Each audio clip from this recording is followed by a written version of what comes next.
Hi, this is Joseph Williams, son of John Williams, and you are watching the Nerf Herder Council.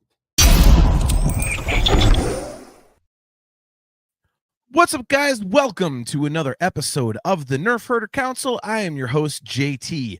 We are live on our Facebook page and our YouTube channel, as well as the Facebook page and YouTube channel of the Virtual Cantina Network. We are also on the Nerf Herder Council Twitch page. If you are subscribed to Twitch, you can check us out there. As always, guys, we are brought to you by Audible. Go to audibletrial.com/NHC for your 30-day trial and a free audiobook download. If you have not done so already and you're watching on either of the two YouTube channels, please don't forget to click the like button, the subscribe button, and hit the notification bell so that you are notified every time we go live. If you would like to get some awesome Virtual Cantina Network swag, go to tpublic.com/user/virtual-cantina. And for a myriad of excellent customizable Nerf Herder Council items, just go to shop.nerfherdercouncil.com. And guys, before we go any further, the views of the Nerf Herder Council do not necessarily reflect those of the Virtual Cantina Network, and there might be some bad language on this show, and I can guarantee you there's going to be some bad language right off the rip. So without further ado, I bring on my best friend and my brother. He is, of course, the legendary AJ. What's up, man? Your mic's not on. Uh-oh. Look at that. There we go. You were working a minute ago. This is why you're going to have a dedicated podcast studio when you move into your house. AJ's having there we go. He says, hold, please. All right, well, then I'll say what I had to say. We'll see what AJ's got going on here. But yeah, so kind of a interesting night here, I would say. I'm going to get political for a very quick second, or rather non-political. So, are you there? I heard a shh. So, yeah, nothing. You are now completely gone. So, yeah, so tomorrow, I'll put myself in solo, AJ, and then if you, you can talk when you talk. You cut me off at any time. So, yeah, so tomorrow obviously is an unfortunate anniversary in our country, and of course, I'm talking about 9/11. I'm a history buff, and I've watched about every program there is to watch on that, and it's just always such a sad event. So many people needlessly lost their lives and things like that. And I think one of the if the only plus I think that comes out of it is that at least one day of the year everyone just kind of comes together, and it's like we're all Americans, like we're all just one. There's no left, there's no right, and all this kind of stuff. And obviously there was a horrible shooting tonight. Well, hey, dumbass. There you go. All right, so you're there. So horrible shooting out in Utah, and social media is doing what it does, and everybody's just going crazy on either the left or the right and everything. And it's like, there's so much division on the eve of a day when there's nothing but unity.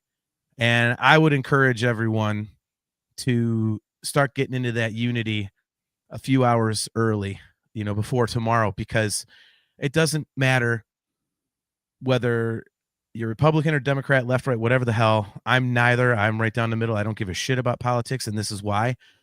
The issue here is that some young man needlessly lost his life, and he has a wife and two very young children who are left behind, all because somebody got pissed off and didn't like what he had to say. That is so unacceptable. It's fucking crazy. It'd be like shooting AJ or I because you don't like what we said about Star Wars. And I think it's just disgusting, and I just wish everybody could just come together, dude. It's like, I hate that this happened. I hate seeing people sniping at each other, and yet tomorrow everyone's going to be best friends. It's like, be best friends a few hours early and learn the lessons from 9/11, that we are all the same. Stop this bullshit, man, of this argument, man. I'm sorry to be like a beatnik hippie, but I'm sorry. I'm just very passionate about this. It's just a disgusting thing that happened, and the reactions are equally disgusting from what I've seen. A lot of people, how they're reacting. So that's my little rant. Hey, God bless America, dude. I think it's a great country, and I'm very blessed to be here. And as I am every year. Very sorry for the victims' families and the victims themselves of 9/11. So very somber day tomorrow. I'll have all the news coverage going on multiple TVs while I'm working just to kind of pay my respects. So anyway, burning questions about Star Wars. Sorry to get political, but I'm very passionate about that. Look at Nick Hall. 404 AJ not found. Well, my fun fact, guys. Oh There's my- a little power switch on the microphone, and sometimes somehow that gets knocked, I guess. Never buy a So- microphone with a power switch. You That's told why. me to buy this mic, dude. Not with the power switch. There's versions without. Don't do that. Look at this. Chastity says in Utah, my niece was actually standing next to the shooter. Wow. Interesting. I thought he was on a roof, but that doesn't matter. Oh, well, that's sad. Anyway, yep. Kale's got it. He says, well, at least here there's unity. We're all nerf herders down here, but honestly, I think America's starting to lose its mind. I don't know if we have a media veil, but we don't see good news often. Kale, I tend to agree with you on that. So There is also a media veil, though. yeah. There definitely. I mean, bad news is way more compelling for ratings than good news, unfortunately. Yeah, I tend to I subscribe to a couple like news YouTube channels just because I like to kind of see what I balance out like, okay, one side's gonna obviously be leaning this way, one's the other way. So I kind of look for common facts, and that's how I make my determination of what actually is going on. And a few of them actually have like segments where it's like, oh, we're gonna end the news with this really happy like news story, and so I tend to do those, and I keep them saved in my YouTube so I can go back and watch them if I've ever bummed out. Like, the world doesn't suck, dude. It's really good. Yeah. Now that you want to throw yourself off a building, let's tell you one reason why you shouldn't. Exactly. But yeah, so good to see you, dude. It's gonna be interesting tonight because this is kind of like might turn out to be more of a free-form discussion, I think. Yeah, definitely looking for the chat to bail us out on this one a little bit. The whole premise, we've been working on this idea for a while, this idea of trying to wrap our heads around like what does Star Wars look like in a post Skywalker saga world. Yeah. And clearly it seems like Disney doesn't really know either because they've been throwing a bunch of stuff at the wall. Some would say too much stuff. And we got quantity over quality, and they seem to be reversing course on that now. And there's a lot less in the pipeline. And as Star Wars podcasters, we need new stuff to have new topics. And so this topic itself was just born out of not having a whole lot to talk about right now. So I tried to flip it around and kind of ponder the question, like, so what do we know? And then what aren't they telling us, kind of a thing. Yeah. Like, there's very few projects in the pipeline right now, like not nearly as many as years past.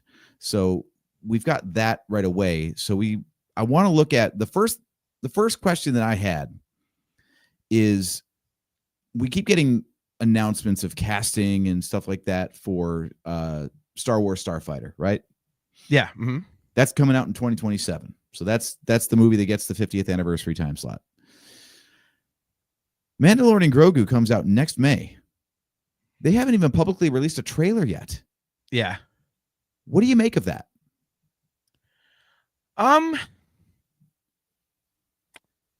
That's a good question, because part of me is like, are they trying to go back to, the old way of doing things, which is where you get a trailer,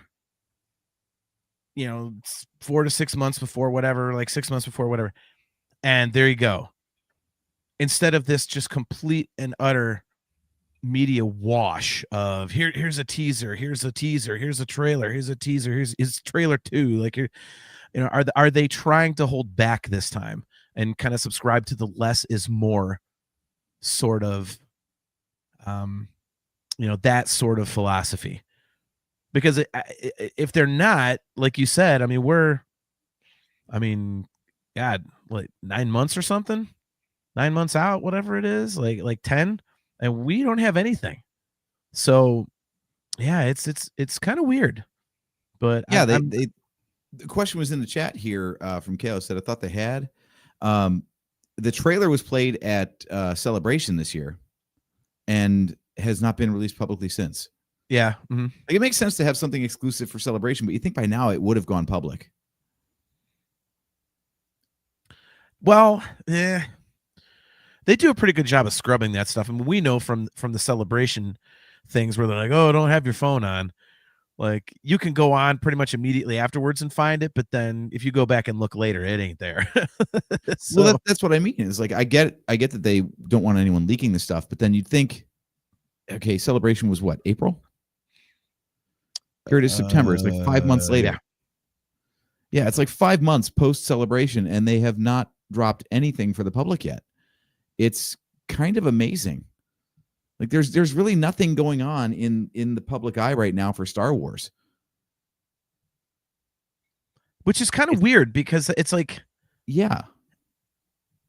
but then again, I mean, see, dude, it's funny that you brought up this topic because I am so on the fence. I don't know what to think because it's like, okay, is it good because we're not oversaturated, or is it bad because you're wondering, are they kind of on the downswing again?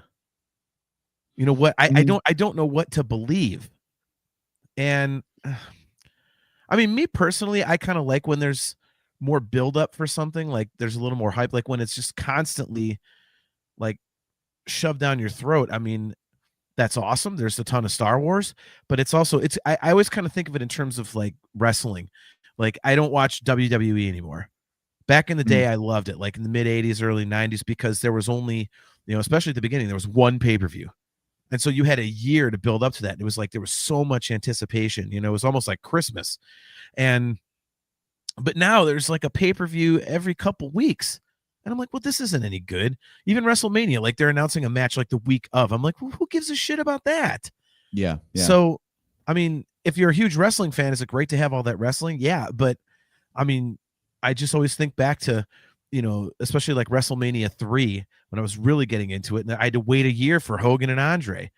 And then that whole thing blows up. And then all of a sudden the fallout is, then you had Saturday night's main event where the Hebner twins, like, oh, which is the real one, which led to the tournament. It's like, and with Star Wars, it's kind of like, I like that we get so much content, but it's almost, and again, this is probably just being nostalgic, but I kind of like when it was not so much and you just had to sit there and wait and build your expectation and anticipation. Like it just kind of makes it cooler, it kind of makes it feel more special. So I don't know. Where do you stand on that? So here's what worries me. We know that principal photography is wrapped. They're in post-production now. They had enough footage that they could put out a trailer for a select audience 5 months ago. We know it's not going to be complete shots. They purposely they work ahead on the trailer shots, and then sometimes the trailer shots don't even make it into the final cut of the movie. Yeah. Sometimes deliberately, in fact. But be that as it may, so we know they've got enough footage that they could put something together and release it, and they're choosing not to. And it's just a weird tactic to me that they're deciding that their marketing strategy is to completely drop out of the zeitgeist to come back later instead. There's already a pent-up demand to a degree. I mean, there's been some misses in the franchise lately, but the last time anyone went to the movies for Star Wars, with the exception of the re-release of Rogue One to hype up Andor, was The Force Awakens in 2019.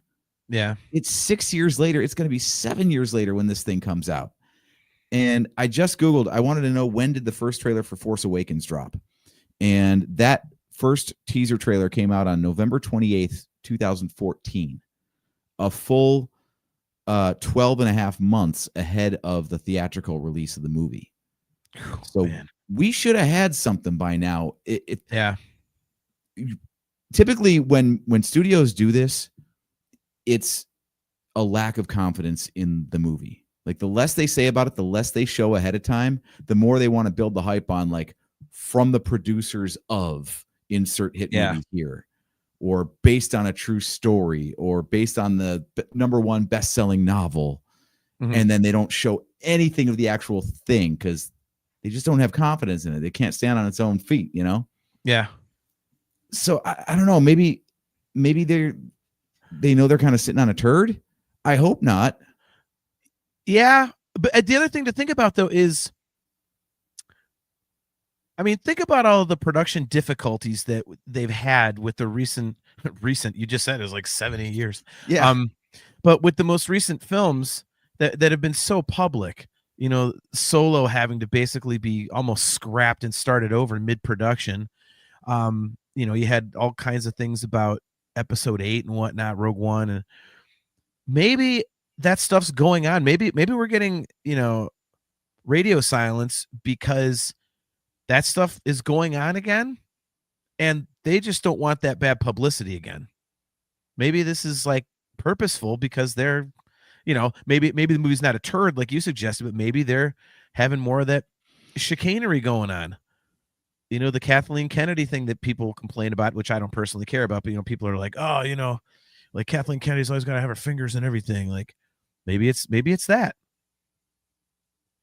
Yeah, it could be. We never really have gotten confirmation if this movie was cobbled together from scripts for season 4 of The Mandalorian.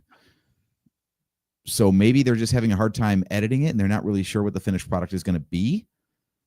Yeah.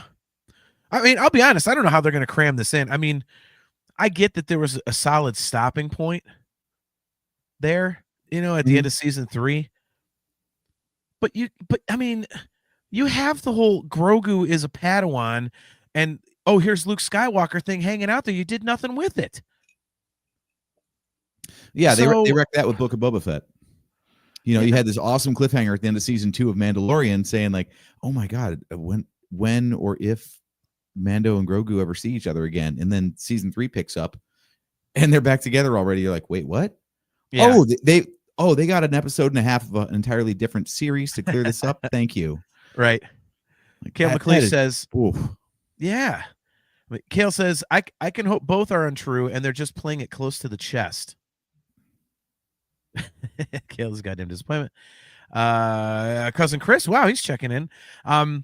Good to see you, cuz. It says movies do not get the return on investment like they did pre-COVID. Maybe Disney doesn't want to spend the money marketing it to try and maximize the money they will eventually make on it. This that's could one be way to look at it. That's not a bad thought. I mean, yeah, like all these Marvel things coming out lately, they're not doing bad at the box office, but the budgets are so big that it's still a financial quote, failure. The same way that Solo was a quote failure by only making over $400 million. Yeah. So yeah, maybe they're just trying to control costs and that way they maximize the profit margin. It could be. Could you imagine if that's the case? That's kind of sad. I don't know. But then again, you know what? Yeah, poor Star Wars and Disney. They don't have enough money to put out commercials. Yeah, exactly. Come on. Well, and what's interesting is we were talking about the playing it closer to the vest type of thing, and what's interesting to me, maybe this is just a new marketing strategy of theirs, but I got a burp. Excuse me, that just was way too. I couldn't mute the mic and everything. Right, but anyway, that was gross. But obviously, very I'm a huge. I know that's very professional. But obviously, I'm a huge Tron guy. I can't wait for Tron Ares. I've been geeked ever since they announced it. I've got huge plans to go see it, and I hadn't heard anything about it. It was, hey, they're making a new Tron. Okay, sold. Yeah, exactly. And then it felt like a month and a half later, they were like, oh, we finished principal photography. I'm like, wait, huh? You just announced the goddamn thing. So, but I've seen like a trailer. They finally had a trailer, and then there was like kind of like a teaser, or reverse order, excuse me. And I'm like, okay, but there's nothing. Well, now all of a sudden, like the last couple weeks, I'm seeing it everywhere, and I don't know if it's just my algorithm or anything, but they are just Tron Ares is coming, and you're goddamn sure gonna know about it. So maybe that's just their new way of doing things. Like they figured that maybe they just assume the fans know that this is happening. Like the diehards are going to be your base audience, so you kind of tease it out to them. They talk about it, and then right before they just have this all-out media blitz. Maybe that's just the new way Disney is gonna. Yeah, you might be onto something there. I mean, it's the same thing. I completely forgot that Tron was coming out soon, and like you said, all of a sudden it's everywhere. So maybe that's their new strategy: is they're just concentrating their marketing dollars to do like a big blitz, like right ahead of time, and then. You see how that works. I mean, Disney had an entire shakeup at the top of the food chain because the last regime didn't do so well. Like Disney was kind of floundering with all their properties. So maybe they were just trying a new marketing approach with a new storytelling approach too. Who knows? Yeah. I don't know. The other thing that concerns me though is that Star Wars in general is, I hate to say it, but kind of a tarnished brand right now because there has been so much mediocre stuff. And like, remember when HasLab started up with Star Wars stuff and they had Jabba's sail barge was the first thing.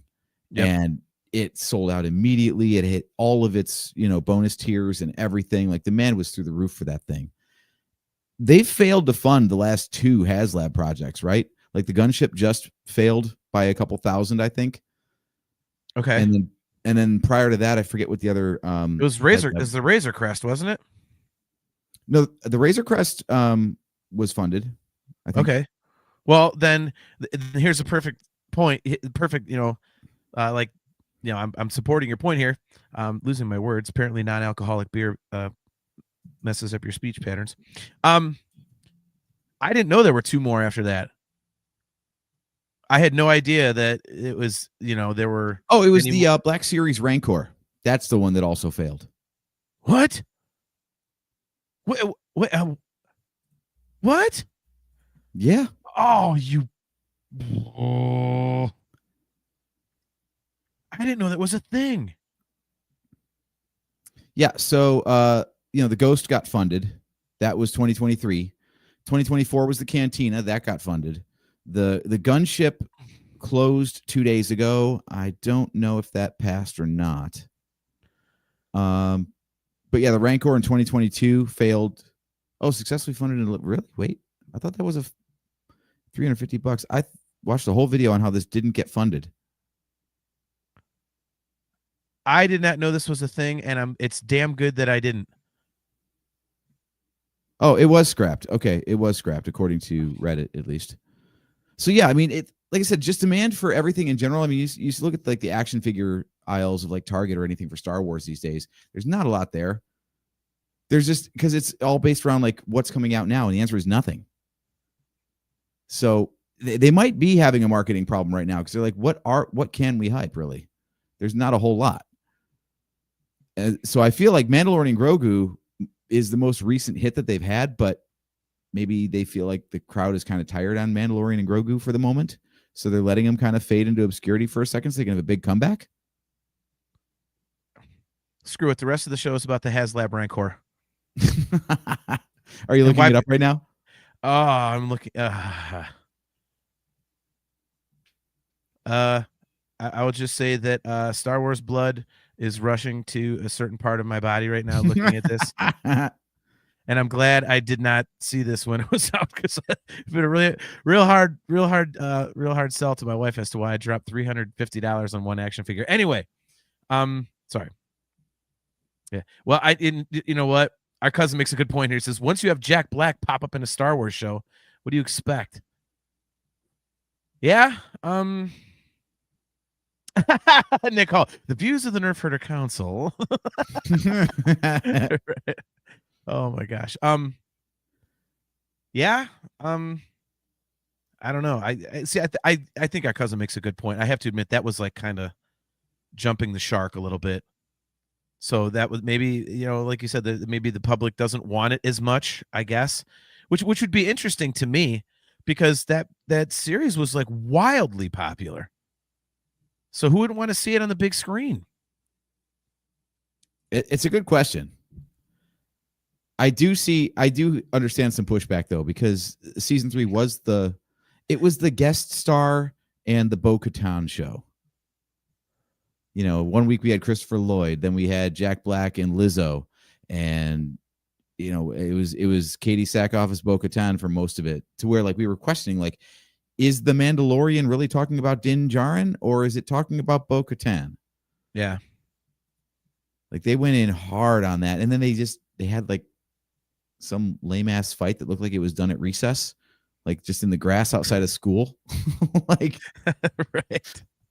And it had so much promise with the first episode of season 3. They had the spot of the mythosaur in there, and we were all waiting for something about the mythosaur, right? Yeah. And well, that's what. No, That's why it's like I'm excited about the movie, but I have to admit, like, I thought they should have kept the show going. I have to admit, I'm disappointed in that because there was a lot of stuff that is a very noisy glass. We're getting like, well, we're gonna see. I figured in the spirit of Oktoberfest, I would drink out of a glass boot tonight. that's why I was like, is that a boot? It's like making the glugs like a boot. Okay. Yeah. See, Chastity Crawley, by the way, is just on point, man. She says I should buy it as a gift for my, my grandson MJ. She said, spend the $350 and say it will grow in value as he grows. Gift from Nano. You'll just be keeping it safe in your man cave. KL says that's got to be done. There's no way there's no way to not do that now. I agree. But yeah, I was really sad that the show didn't continue because first of all, it was exceptionally high quality, at least in my opinion. And I thought there were more than enough story threads to keep exploring. So, I mean, there's just so much more story to be told with Din Djarin and Grogu and, especially you're talking about Bo-Katan and the Mandalorian, all that kind of stuff. Like there's so many things, so many directions to go that you just stop it. I was like, well, and that's one of my burning Star Wars questions. Are they going to bring it back? Is the Mandu, I did it again. Mandu and Grogu. Yep. Why every time we talk about this movie, I say Mandu and Grogu. God bless it. Mandalorian. Damn and it, Grogu.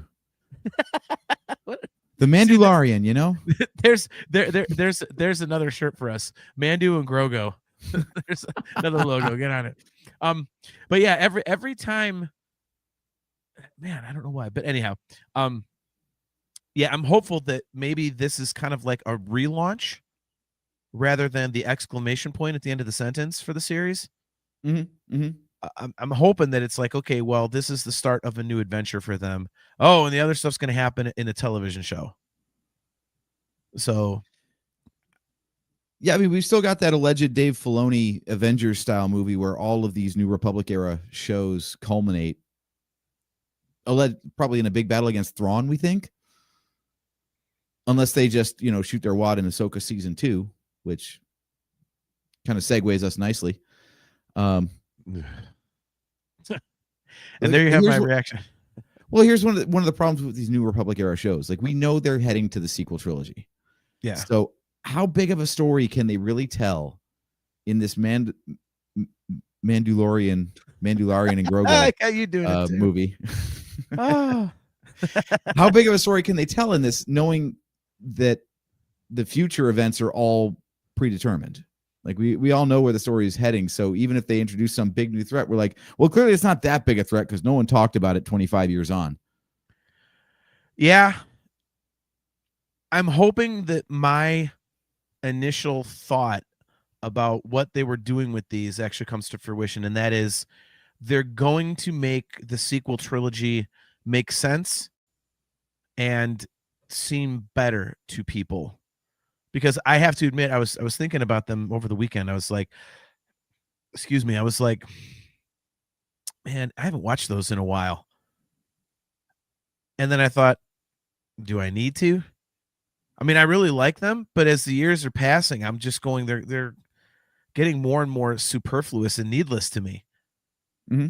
There's just nothing, and I hate that because, I love The Last Jedi. I really like Rise of Skywalker, even as goofy as it is.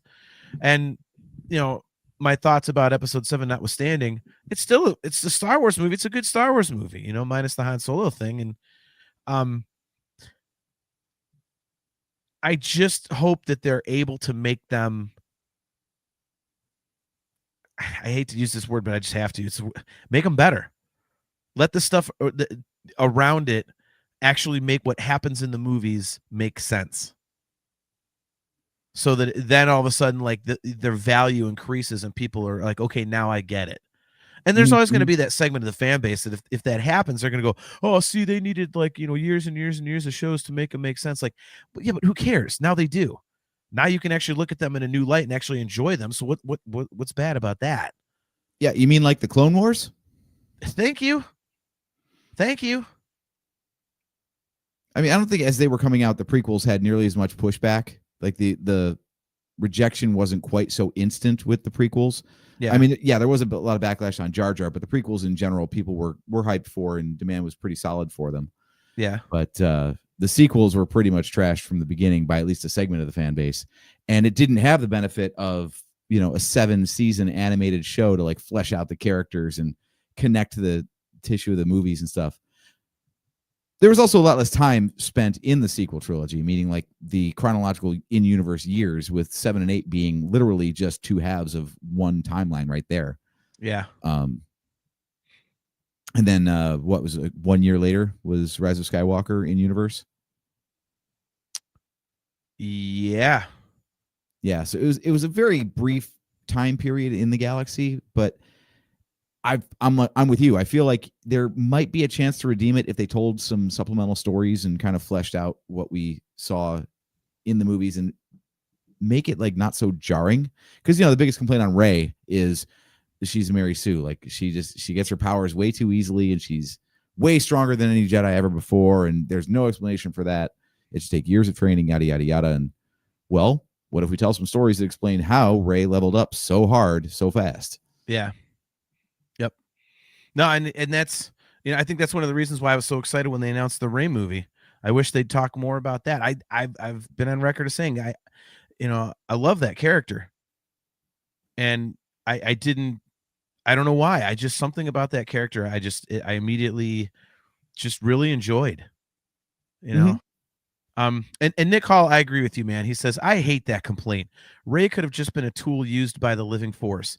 Yeah, I mean, you can explain it that way, Nick. And also, I mean, people are talking about Luke Sky. They don't, mention the Luke Skywalker thing. Well, he was using the force pretty quick too. And she, well, how can Rey do it? Well, she was a Palpatine. She's like the Emperor's granddaughter, for God's sakes. Like he's, super forcey as well. So it's, I understand it's much in a much shorter time frame. But it's happened before, so maybe she's like the Wolfgang Amadeus Mozart of frickin' the Force. You never know. Could be. I do come down on the side of if you have to fanfic your way into making a story make sense, then the filmmakers didn't do their job. Yeah, I mean, I can understand that. I just, I don't know. I didn't look at it that heavily. Yeah. Nick Hawson, he says, oh my God. He said, also fair point. I just always assumed Luke got some sweet Yoda training in. That's awesome. Oh my gosh. Yeah. Well, and I understand like where everyone's coming from. I've said it before. It just didn't bother me as much as it bothers a lot of people.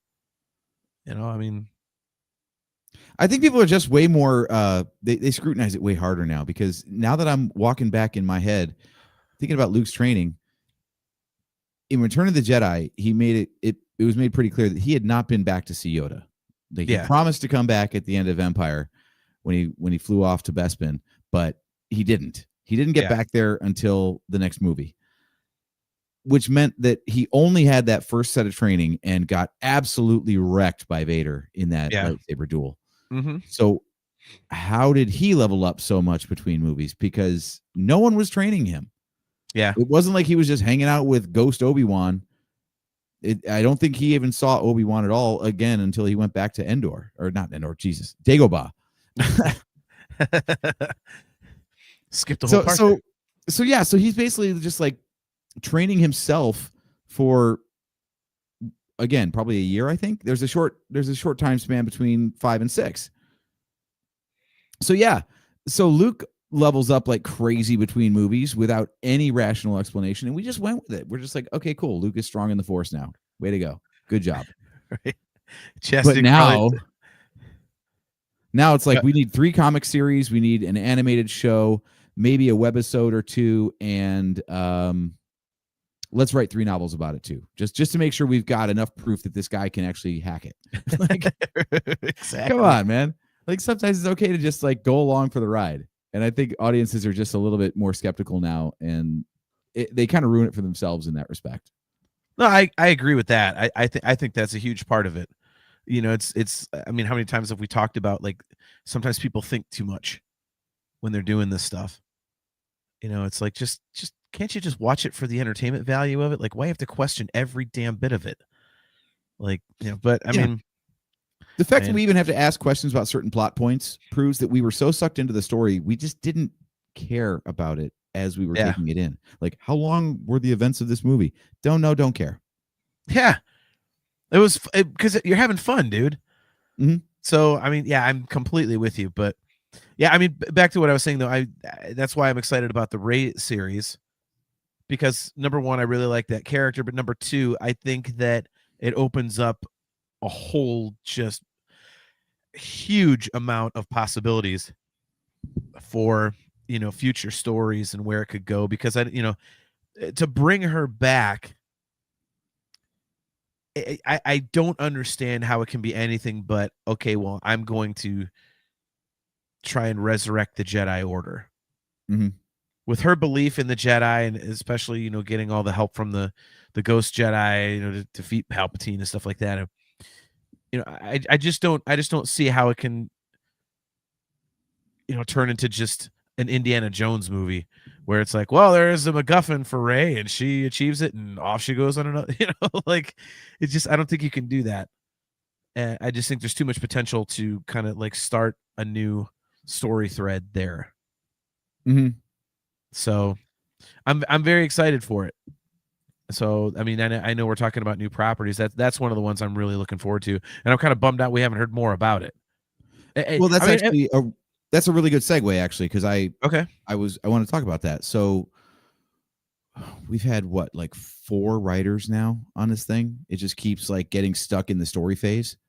Yeah.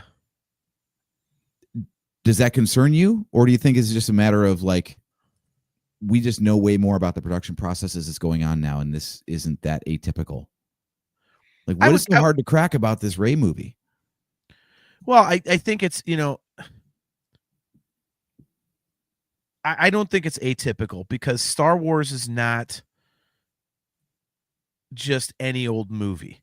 And I'm not saying that as like a fanboy, but with other properties, you're doing a one-off movie. It's like its own story, you know, whatever. You know, but with Star Wars, especially a character like Rey with all that history and backstory, you have to tie in so many things. She is all the Jedi, after all. Exactly. Right? You beat me to it. But I mean, you have to tie in so many things and tell a new story that doesn't kind of crap on what came before. I mean, there are a lot of moving pieces to doing something like this. I think the only thing that does worry me is that we have been told for God knows how many years that the Lucasfilm Story Group is 3 years ahead. Yeah. So, you know, like Mandu and Grogu, that one, you know, when they wrote the story for that, you know, if it comes out next year, that means that in 2023, mid 2023, they were already writing what happens after it. So if that's the case, then the Rey thing, you would think, has already been fleshed out by now. But you know, I wonder about that because of this stuff where projects get announced and canceled. So the story group can't really be 3 years ahead because they might be like approving or unapproving projects and then find out that, well, like, oh, that thing where we said it couldn't happen because Rogue Squadron was addressing a thing. Well, Rogue Squadron's not a thing now, so let's walk that back, you know? Yeah. No, that's a very good point. It's really like chaotic, I would think. Like, can you imagine having that job to be the one in charge of canon, and you've got all these things in production or pre-production, and then find out that, well, those things are no longer in pre-production. They're just gone. So don't count that after all. Yeah. Kale has an interesting comment. Expound on this in the chat, Kale, because I want to talk about that a little. He says, if they're 3 years ahead, we are done. So expound on that, like, because that's an interesting point. Nick Hall says they were 3 years ahead. They're 6 months behind now. Yeah, that very well could be. That very well could be. I mean, so I'm guessing the current streaming landscape has got to be a big wrench in the works, right? Like, they thought streaming was the next coming, and that's why they had all the Disney Plus projects lined up Disney Plus projects. Yeah, I'm doing great too. Anyway, all the Disney Plus projects lined up, and they thought that basically like screw movie theaters. Like people didn't like Rise of Skywalker, and we've got a streaming platform now. That's our money. Yeah. And then all of a sudden, people got sick of streaming because it costs too damn much. And well, we still want good stuff, not just more stuff. So yeah, it kind of blew up in their face, and now they're like, shit, we got to go back to movie theaters, but we really didn't have anything movie theater budget or level. Like, what was your reaction when Mandalorian and Grogu? We're just gonna slur it worse and worse the rest of the night. Anyway, when that movie was announced, did you have the same reaction as me, where it just felt like a cash grab? Where they're like, we got to get something back in theaters. What's the last thing we had that was popular? Yeah, write a movie about that. I hate to admit this, but yeah. Oh wait, sorry. There we go.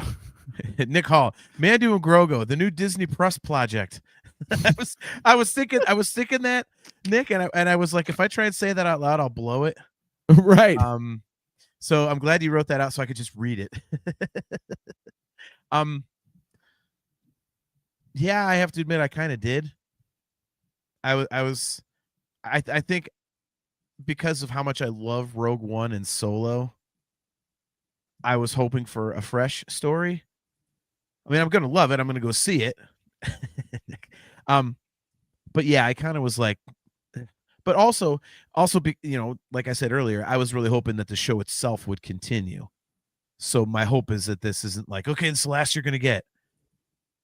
Because, but yeah, cash grab, yes, and kind of nervous because I don't want this to be the end of the road for those characters. Makes me nervous as well.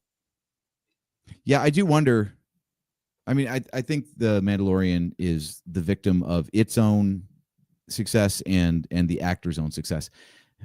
Every show gets more expensive year on year because paychecks go up, and there's that Pedro Pascal problem.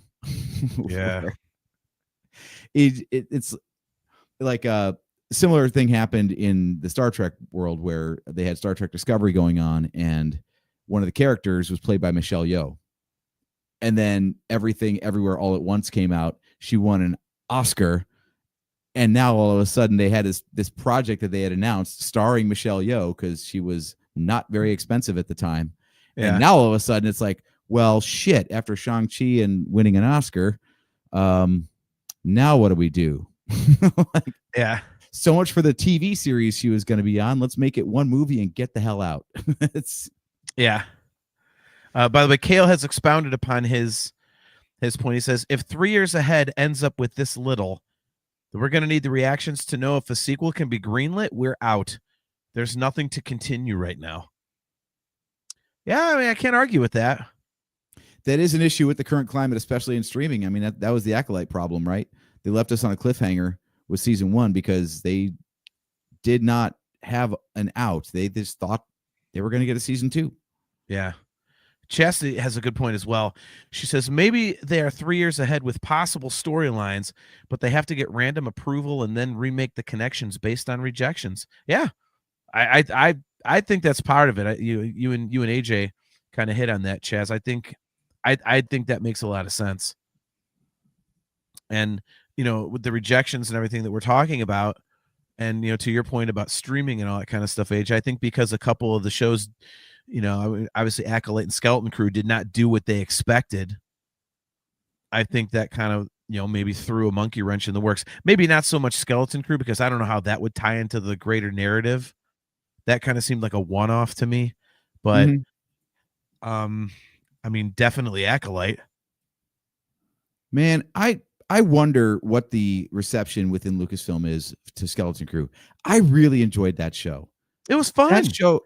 Yeah, I mean, I think the way you have to approach any of these things, as far as like, was it good, was it bad, is what were you expecting?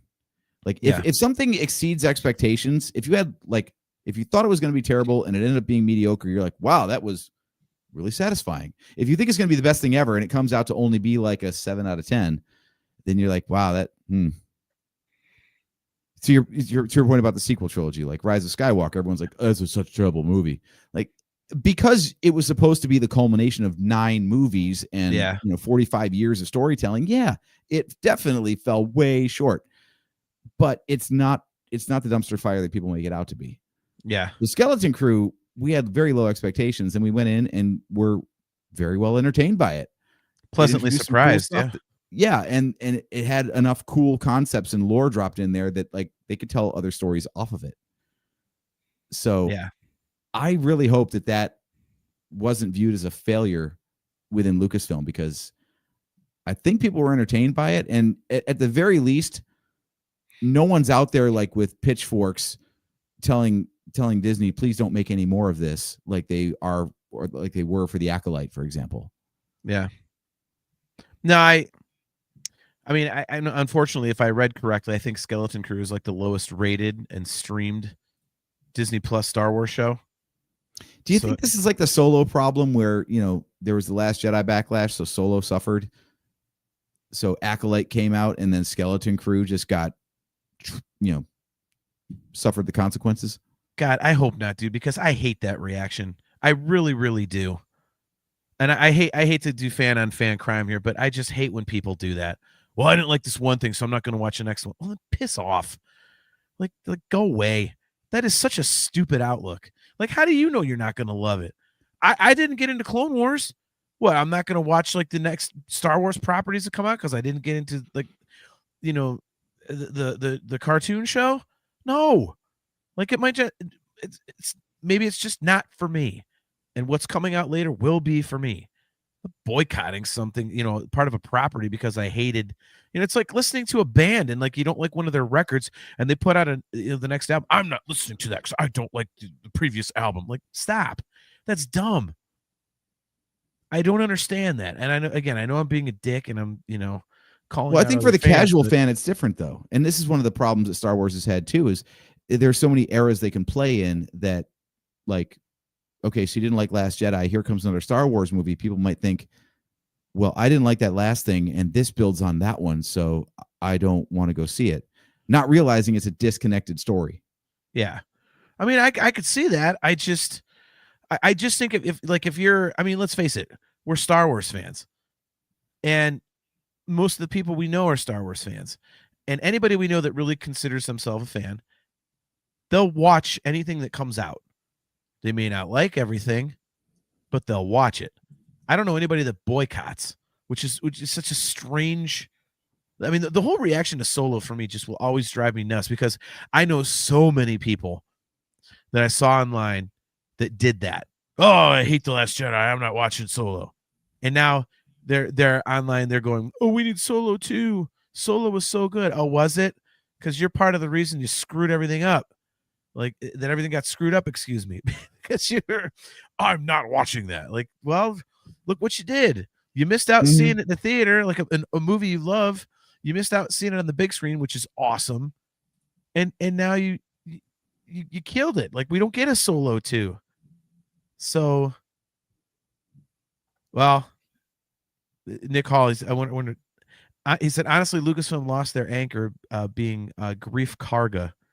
Yeah, I was going to call that up in the chat there. What do you think about that? Do you think Grief Karga was really like pivotal? I think in terms of their New Republic universe with the Disney Plus shows, I think that was the anchor being. I could see that.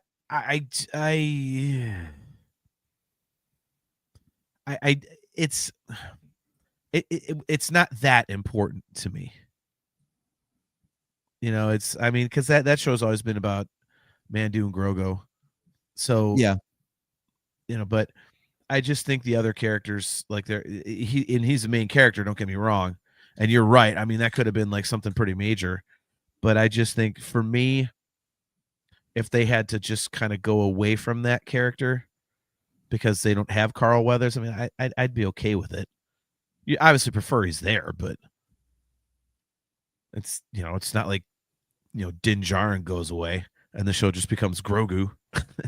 Like, wait, where'd that guy go? Like, part of the interesting thing is the whole disparity between their outlooks and their upbringing and stuff like that. So, yeah. I mean, it is a bummer. I've always enjoyed Carl Weathers in stuff that he's done, but I never thought he was like that pivotal. But man, yeah, it does kind of suck to think of like knowing that backstory. Like if the character never showed up again, like obviously he's not going to show up in the movie. Mm-hmm.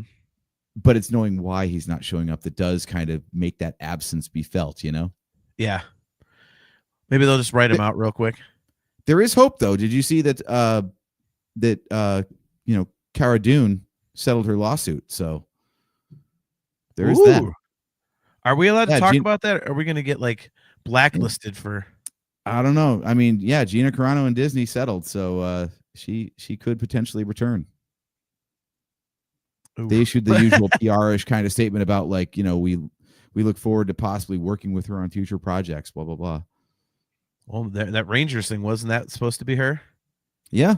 New Republic Rangers or whatever it was. Nick Hall, he says, I was just making a joke, gents. Well, but you know what, though? It's actually a valid question, Nick. So good joke, but a valid question at the same time. So excellent comment. This is why we love the chat. Mm-hmm. I would be shocked if Gina Carano comes back. I mean, because she's not going to want to keep her mouth shut on social media. And the next time she spouts off something that a bunch of people don't like, it's going to happen all over again. Yeah, but I think it might be a Monty Python situation where the people who have sacked the last crew have themselves been sacked. True. That's true. I mean, so it wasn't like Lucasfilm wasn't the one. No one, as far as we know, no one at Lucasfilm, it wasn't like Kathy Kennedy said, get her the hell out of here. I think it came down from on high in Disney, and the guy running Disney is not the same guy anymore. So it's entirely possible, I think, especially if they're really looking for ways to, get some eyeballs back on Star Wars, bring back a fan favorite character. To your point earlier that we started off the whole show with, like, politics be damned, like Star Wars, anything you love as a pop culture franchise should be a safe space. It should be an escape. So I don't actually care what those actors' politics are behind the scenes for the most part. Like if it's truly hateful stuff, it's truly hateful stuff. Yeah. But I mean, there are like, it's like, to bring it back to wrestling again, like it makes it hard to be it made it hard to be a WWE fan once all the allegations on Vince McMahon came out. Like while he was still running the company and you knew what a sleazebag he was and what he was, being indicted for. Yeah. Okay. That can creep into my entertainment, but just because she said some stuff on social media that you don't agree with, that's not cause for me to be like, well, I can't watch Cara Dune anymore. Yeah, but think how many people actually do that. I mean, I think that's the problem. That's the world we live in. I mean, that's a reality. If they were to announce, hey, Cara Dune's coming back, we're doing the New Republic Rangers, you know what you're going to see on social media. I'm not watching. I mean, you're going to have that. And if they're trying to get more eyeballs on Star Wars, that's not the way to do it, unfortunately. I completely agree with you. Regardless of whether or not I agree with someone or disagree with them when they post random garbage on social media, unless it's something so unbelievably heinous that the whole world can agree that it's just like vile and wrong, I'm not going to sit there and piss all over somebody. It's like, well, I don't agree with you, but I'll go still watch your stuff. I mean, there's plenty of actors out there that I think their political stances are just absolutely stupid. One of my favorite authors, I just wish he would shut up on social media because he looks like a buffoon half the time. Sometimes I agree, sometimes Chuck I don't. Wendig. Yep. Oh God. Yep. I just saw his name. I just saw his name come up the other day. I was like, nope, not reading that. But yeah, like it does nothing to my enjoyment of his work. It's, does he look like a complete ass sometimes? Yeah.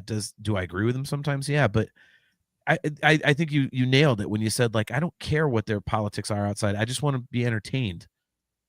But unfortunately, we are a dying breed. That is not the way the world seems to be going.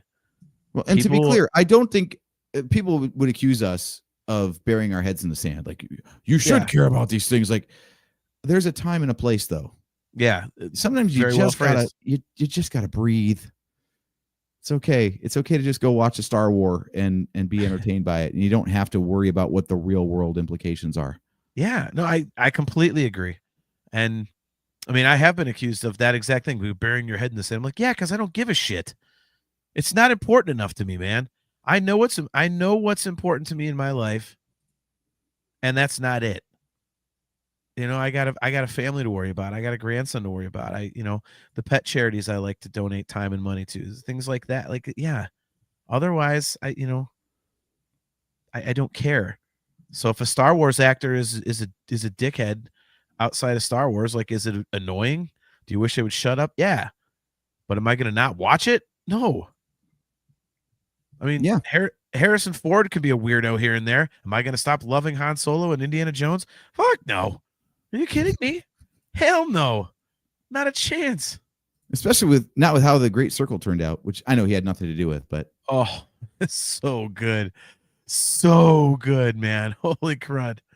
I gotta, once we're off air, I gotta see if I can real quick look up a video of that scene I told you about and show it to you, because then you're not gonna play it. Look at speaking of buffoons, look at this ratbird goof. Mark Thrasher, episode 8 was a derailment. 9 tried to fix it, and Andor is the true last hope. No, no. His stupid team is purposely pissing on the city of Cleveland this weekend. We don't need to listen to his garbage. Love you, Mark. Miss you, bro. We were supposed to be there this weekend. Damn it, if the band didn't have a show. Look at Mark Thrasher. Hey, you call him Dr. Jones. No time for love. Oh my gosh. By the way, Travis Mitchell tuning in. Great to see you, bro. He says, hey guys, how's it going? Good to see you, man. Actually said, how's it going, guys? Apparently I can't read. Yeah. Chastity Crawley, she's got it right. She says, it's an instant gratification society. It's all or nothing. If someone says something slightly sideways, people lose their minds and are out for blood. Exceptionally well phrased. Yes, totally agree with that. Yep. Okay. But no, that raises a good point though. It is instant gratification, and we were just talking about the lack of a marketing push for Star Wars in general right now. So do they run the risk of becoming irrelevant? Say that again? Being an instant gratification society, it means like our attention spans are so short now because there's always like something else to like seize the conversation and grab everyone's attention. So does this lack of Star Wars right now create a problem? Like they have to start from scratch when they decide they do want to come back out again? I don't think so. I think Star Wars is such a massive thing. I think maybe what's needed, I mean, if you want to say that interest has waned a little bit, maybe like a giant hit, something like a Rogue One, where the whole fan base is like, oh my God, that's like a masterstroke. First season of Mandalorian was like that. True. I think Andor as a whole is like that, but I don't think as many people tuned into that, because I think, the people that didn't like Andor, I think were just quiet about it. They're like, yeah, it's not for me. And the people that loved it absolutely loved it. But I think it was so high quality that even the people that didn't like it couldn't go, well, this is pure dog shit. So yeah, I think maybe let's say if a Starfighter or Mandu and Grogu, if or the Rey movie or one of these things comes out and it's just universally lauded as like a return to form for Star Wars type of thing, I think that would help a lot to re-energize the fan base and overall interest in it. But I just think Star Wars is so popular. I mean, it's it's kind of like Metallica in a way. Metallica is so big that even if they put out a new record and it only sells 4 million copies, everyone's like, oh, it's a failure for Metallica, whereas for everybody else it's like the greatest success. Yeah. So for Star Wars it's kind of the same thing. It's even like a poorly performing Star Wars project is still wildly successful in general. So it's true. So I wanted to talk about what social media has dubbed the Andor effect, because it's one, I guess I didn't know this, by the way, there's actually 2 separate sets of Emmys, one for like crew and one for cast. So Andor is an award-winning show, just they haven't done the cast Emmys yet. but it is winning for like costume design and sound design and yada yada, all the production based stuff. And everyone friggin' loves season 2 of Andor, and then the whole series in its entirety as a result. Mhm. To where everyone's like, this is what Star Wars needs to be forevermore. This is the only thing that Star Wars should be. It's the most popular thing that they've done. It's the most insightful thing, and everyone loves Andor. That's great. How do you think it's going to impact these future stories? Like, you've got something as slow burning and insightful as Andor, and then you go all the way over to like Ahsoka and likely season 2, for example, where it really is like cartoon level writing. And I don't mean that as a slight. I mean, like, it was meant to continue an animated show, so Yeah. the writing is kind of cartoonish. And I think that's the biggest problem, is that it's a live action show trying to use cartoon level writing. If it was animated, I think people wouldn't have nearly the problem with it. So, like, do you think like everything Star Wars has to pull some lessons from Andor to be popular now? Or do you think there's room for campy, lowbrow, whatever you want to call it, Star Wars alongside something like Andor? No, I think there's definitely room for it, because Andor is the outlier when you think about it. Like, part of the charm of Star Wars has always been that there's always that little bit of camp to it, and that's kind of the escapism part of it. And Andor, what set it apart was everyone's like, I mean, think about it. People are going, I mean, this is gritty. This is real. This is like super personal. It was very different. And so I don't think that I don't think that they need to make a course correction on everything else to be that way, because I think that's changing like the core of Star Wars. So I think the way they're doing it is fine. I mean, hell, Ahsoka, even though you and I are not fans, that's a hugely popular show. That's why I was like, right away, they were like, oh, season 2 is coming, because they knew everyone was just loving it. Liberty Timmons, great to see you, says Star Wars always was and always should be weird and campy. Yeah. I mean, could you imagine if Star Wars tried to take itself too seriously? How fun would that be? Yeah. Andor had a little bit of that, but yeah, it was definitely less campy than the other projects. Maybe it's just down to something as simple as, like, because there's so much variety in the types of stories that are told in Star Wars now, maybe it's just Disney and Lucasfilm that need to adjust their expectations and understand that the definition of success, it used to just be, we put out a movie and it's an episode, and that is the totality of Star Wars. And now it's like, well, here's our campy animated stuff over here, or our live action show based off of campy animated over here. Here's our gritty political drama over here. And, you've got all these different types now for different audiences. So maybe instead of expecting everything to be loved by everyone and therefore be a $1 billion juggernaut, maybe they just realize that they're writing for smaller niches with every production. I think that's a great point. Because, think about it. I'm going to watch Ahsoka season 2, but that's because, it's Star Wars. But I'm not going into it going, I can't wait to watch this because I loved Ahsoka. Mm-hmm. No, it's Star Wars. It's like in my DNA. I have to watch it. Yeah. Would I rather watch Kenobi again? Hell yeah. So, I like Kenobi. I like the camp stuff. Even Andor. That's a perfect example where I'm concerned, because, I said this when we kind of put the show together in its totality. I didn't really get into it until like the final 2 episodes of the whole thing. Everyone else was just like, this is just the most, it's like a Leonardo da Vinci painting. It's the most perfect Star Wars thing ever. And I'm like, I don't get it. Nothing's happening. What the hell? Mm-hmm. And so, but then when I got to the last couple episodes, I'm like, okay, but those are also the episodes that move the quickest and the most stuff happens. So, I like that sort of thing. The slow burn where it's just like super expositional. I'm like,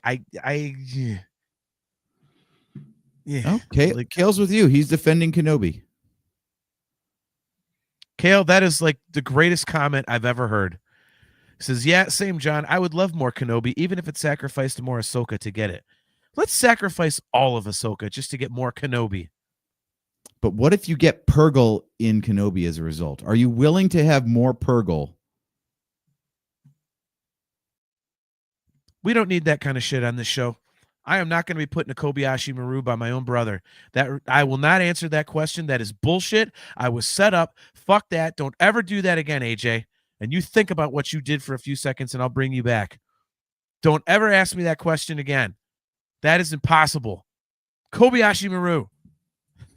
Kobayashi Maru. Yeah, that's, oh my God. Could you imagine we're sitting there watching Kenobi? Well, I would be watching because you hate Kenobi. So I'd be sitting there watching like, this is the best. This is, oh God, there's a Purgle. Oh God, oh God. That would be when JT has an aneurysm or a stroke or both at the same time. What have I done? Exactly. But this is good. So Kale asks, would you rather save Kenobi or Andor if the master files were about to be lost in a catastrophic event? Oh, I have two answers. I know AJ's answer, so his doesn't really matter. I can make a case for both. On a personal preference thing, it would be Kenobi all day long. However, for the future of Star Wars properties and projects, I think I would have to go with Andor because there's more storytelling you could do with it. Kenobi is kind of a standalone, hey, this happened, okay, it's over. There's not a lot of like world building off of the end of Kenobi. We know where it goes. Mm-hmm. Andor, there's a lot more that you could do with it. So for the sake of let's keep expanding Star Wars, unfortunately, I would have to say Andor. So I'm basically sacrificing my favorite Disney Plus show so that everybody else can have a good time. See how selfless I am? Look at that. That's really enlightened, actually. I'm kind of amazed by that. Well, I'm logical, man. I'm logical. Kaylee, yep. And we found JT on the floor dead within the space of that episode's runtime. This is interesting. Real quick. So Travis says, one issue with Kenobi for me is it really didn't feel like the writers had seen the prequels, but were writing based on Wikipedia summaries, like how those AI scenes on YouTube people make. I'm gonna have to disagree with you on that one, Travis. I thought it was a cool story. I thought, it was a very fun way to present something that we didn't need. Because a lot of people said, "What the?" I think AJ, that's one of your complaints. Like, what's the point of this? But I thought it was still very entertaining. Like, yeah, we didn't need it. Yeah, it's pointless. You could have done something else that was more, important. Some Plagueis stuff or something like that or whatever. But I thought they did a great job of making it matter and making it entertaining. So I think I would have to.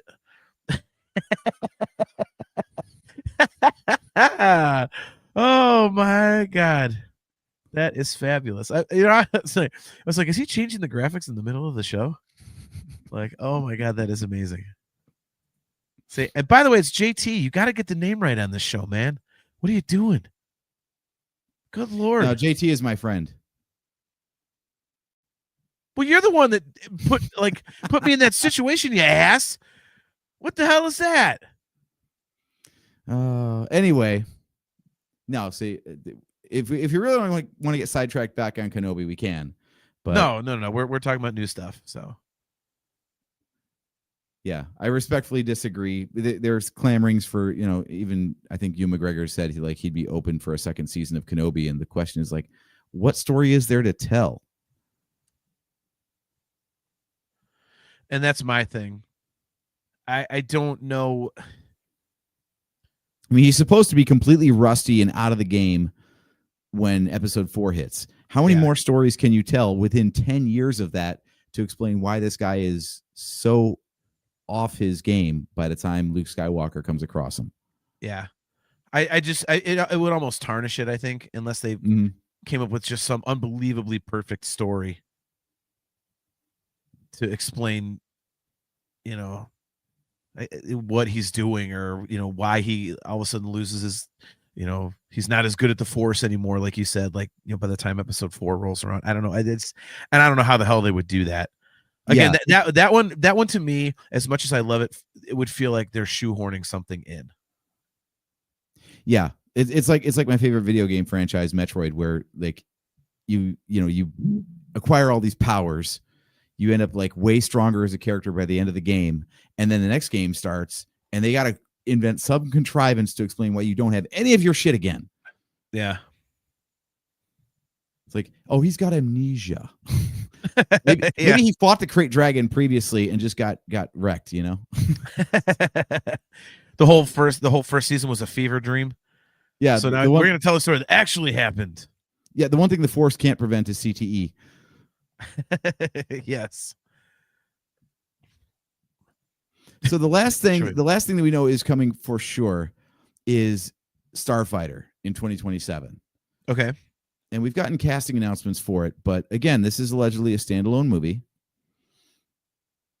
which means we still don't have like a central core. Like, during the Skywalker saga, we at least had that like trunk of the story, right? It's like the Avengers through line in the Marvel Cinematic Universe, where you always know there's this like the most important thing going on in the universe is in episode insert number here, or in Marvel terms, it's in the Avengers movie. Star Wars doesn't have that right now.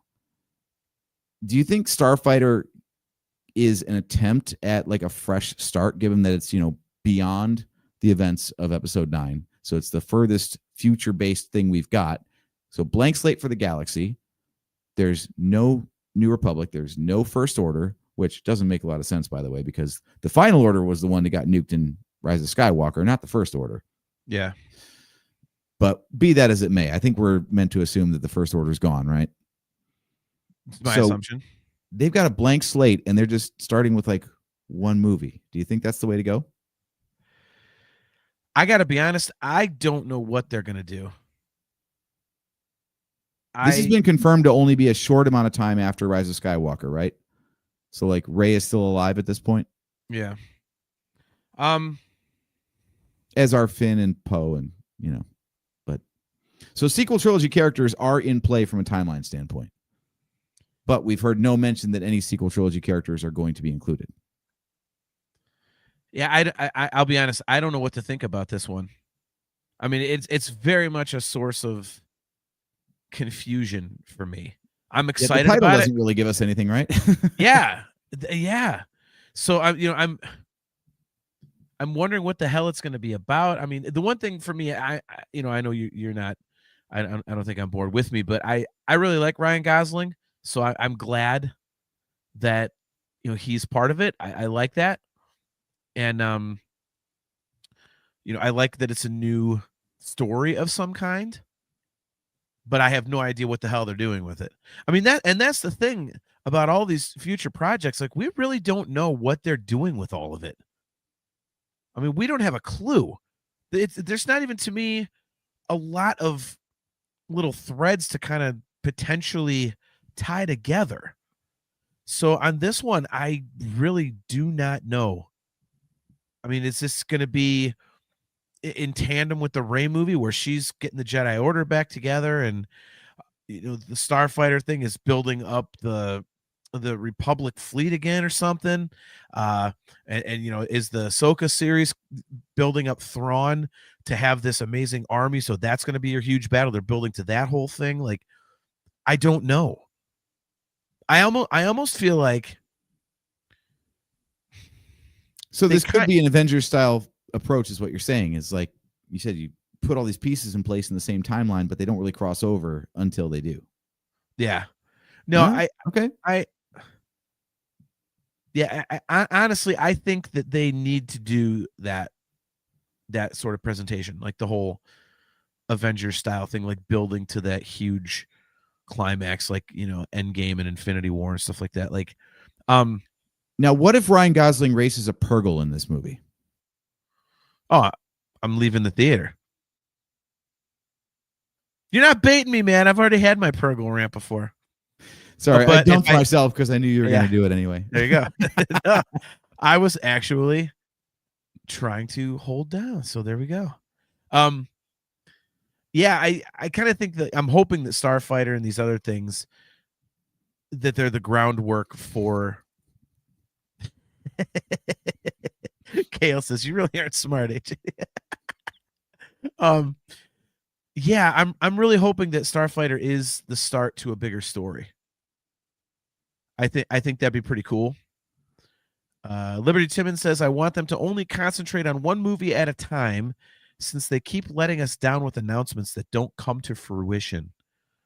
Yeah, I think, you know what though, Liberty, on that one, I think they've learned their lesson on that, because they had so many things announced that got scrapped, and I think they caught enough shit from people that finally they're like, "Look, we're not telling you anything unless we know what's happening." So, yeah. Yeah, so I don't know what I expect, but I know what I'm hoping. Because honestly, I think that would kind of bring some more interest back to the Star Wars property, like, you know, kind of bringing it full circle. Like it said, you know, has it waned a little bit? We've talked about that a little. I think if people knew that this is going somewhere and that everything they're getting is a little piece of this giant puzzle, I think people would kind of tune in a little bit more. It would garner a little more interest. See, that's what I'm thinking too. It's the thing that Star Wars has always had. Like, yes, we got some spin-offs eventually. We started getting like the Clone Wars and other animated stuff around that, but we always knew that there was like that, like I said, that trunk of the tree, so to speak, that there was always the episodes to frame every side story. The side stories only mattered because we knew that in some way they flowed into the larger narrative that was being told. And right now it doesn't feel like there's a larger narrative. Yeah. No, I completely agree. I completely agree with that. I just, you know, to have all these disparate stories like hanging out there, you know, part of the allure of Star Wars was always, you know, when we just had the 6 movies, it was this one story. Where are we going? There wasn't any screwing around. It was, okay, there's going to be an end point. You know, it's not, you know, it was very focused. And now I think with all these things, like you got Andor and Skeleton Crew and Acolyte, okay, well, these are all very different things at different time periods and telling different stories. And I think it makes it a little more difficult to care about. You know, I mean, right now, I mean, and a perfect way to, you know, I love that you brought up the Avengers style thing, because I think that's a great way to look at it. Because, you know, when they first started putting those movies out, and I would go with Steph, my wife, you know, she thought that they were cool movies and whatnot. But as she realized that it's this bigger thing that's going on, she really got into it. Because then you're watching the next one to say, okay, well, how is this going to tie in? What's the post-credits scene like? And I think a lot of people got that way. If you notice, like, the success of the films grew and grew and grew as time went on. And some were bigger than others, but you kind of had that floor of, like, you knew they were going to make a shitload of money because people wanted to see that particular chapter. And, you know, people have been talking about the whole chapter thing, you know, with in the chat with Star Wars doing the episodes, you know, 1, 2, 3, whatever. And so I think if you reintroduce that, you don't have to do it just in you know, a cinematic form. You can have shows do that as well. And I think that would be a really smart thing for them to do. Because I don't know about you, if you were to tell me, hey, you know, if they would just come out and make a blanket announcement, the next wave of stuff is the start to this huge overarching story of this monstrous galactic battle that's between universes. It's like, okay, you know, it would get me a little more interested in Ahsoka. I'm like, okay, well, this matters now. I need to know this. I want to see what this is turning into, instead of, you know, it's, you know, live action Rebels, which I'm not really a fan of, and those stupid goddamn space whales. So yeah, I mean, they've already got a blueprint in the modern era. If they look over at the High Republic, up until the Acolyte, like, everything in the High Republic was planned out, and they said it's going to be 3 phases, and we're going to have all these books, and like these are the ones that are basically like the episodes, the big movies, and then we're going to have all these supporting books and novels in different formats and comics and whatnot that are all going to flesh out the characters in the world of the High Republic. So when you read these books, there's more context, but you can just totally stick with just this book, and so on, and you'll get the big story. Same way you can watch the Avengers and just only the Avengers, and you get the broadest beats possible. But then there's also, of course, the Captain America movies, the Iron Man movies, and the Thor movies, and yada, yada, yada. Like, Star Wars has done it with the publishing side. I would love to see that come in on the movie side. Yeah. Well, but the whole across the whole thing, because say what you want about whether or not you like the Disney Plus shows, whichever ones they are. You know, you and I like some, we like some a little less. The quality of the production is excellent. Mm-hmm. So it's not like you're getting, you know, production value of The Rise of Skywalker in the theater, but then you go watch Disney Plus and you're getting South Park. You know, I mean, so I mean, I think now I want that. Right. Porkins would be Cartman. Nah, I can hold it. I can hold it. But yeah, I think you could tell some awesome stories and kind of flesh things out there. And honestly, I think that would actually be kind of cooler. It would be kind of sweet to have like, oh, I got a movie, but now I got a show, like, and kind of go in and out of the different, you know, modes of presentation. I know that's not the right methods of whatever you know what I'm trying to say, but like going from TV to movie to movie to TV, like kind of stuff. I think that would be really, really cool. And it also builds that anticipation for a film. Like I said, beginning of the show, you can have the shows kind of like ramp up, and then, you know, oh, there's this movie coming. Like now it kind of makes the film feel important and epic. You know, it's like, yeah, even if it's like subtle connective tissue, like something like when Star Wars was really humming, I remember that the final episode, I think the season finale of season 1 of the Mandalorian, Mandalorian, whatever, Mandalorian, whatever the hell we're calling it, that, you know, that Din Djarin show. The season finale of season 1, I think, was when Grogu did the Force healing, right? I think so. Grogu. And then God, we are dumb. That was, I think that was the same week that Rise of Skywalker premiered. And then here's Rey doing Force healing. Yeah, that's right. Yeah. It was not a story beat at all that needed to connect, but it did. And it's like when Marvel was peak, you had Thor: The Dark World came out, and the end battle happens, and then the next week on Agents of S.H.I.E.L.D., they're cleaning up the mess from the battle that the end of the Dark World had. Like that perfect, I hate to say it, but synergy between the platforms. It was cool. Like if you didn't see everything, it still made sense. But if you did, it was that much cooler. And I would love to see that kind of handoff again. The only good thing I could say about Star Wars Resistance was they did an episode. They were airing like between episode 7 and 8. And they actually had an episode where they tried to go to, is it Dakar? Was that the planet that the Resistance base was on? Yeah. And they just missed them because basically they showed up right after The Last Jedi. So they found like the wreckage instead of the base. And I was like, that's kind of cool. That part was cool. It was the one time that show actually mattered to the sequel trilogy, or at least the sequel trilogy mattered to it. And I was like, see, more of that, please. Then I'll watch everything, because I know that there's like a payoff for being that much of a super fan, you know? Yeah. No, I agree, man. That is kind of cool. I only got a couple episodes into that show, so it just didn't grab me. I really wanted to like it. You know, I'll give stuff a much longer leash than you will. And I wasted my time.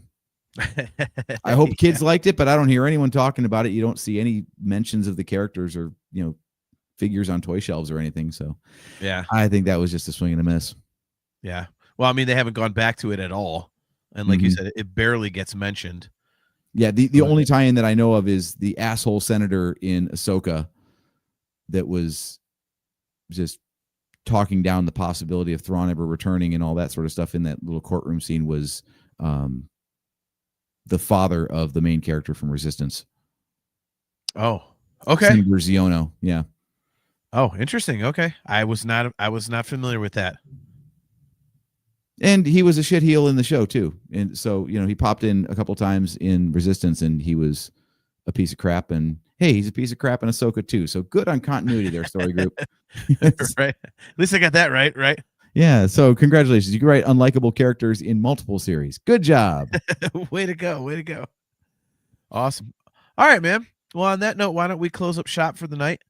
We can talk a little bit about what we're going to be doing our next episode on. Mhm. I'm very excited for this. This is kind of like a wheelhouse episode for me. We are going to be discussing The Long Walk. It is Stephen King book. It actually was, yeah. Now you'll find out tomorrow. So The Long Walk, for those of you who are not familiar, it's coming out in theaters tomorrow night. It is a Stephen King adaptation, and it's one of his. I'm trying to think when they came out, like late 70s, early 80s. It was written under the pen name Richard Bachman. He had like 4 or 5 of those, and he wrote under that pseudonym because he felt that the stuff he was writing was too dark to put under Stephen King, which is pretty crazy considering some of the dark stuff he's actually written. Yeah. So this is one of the Bachman books.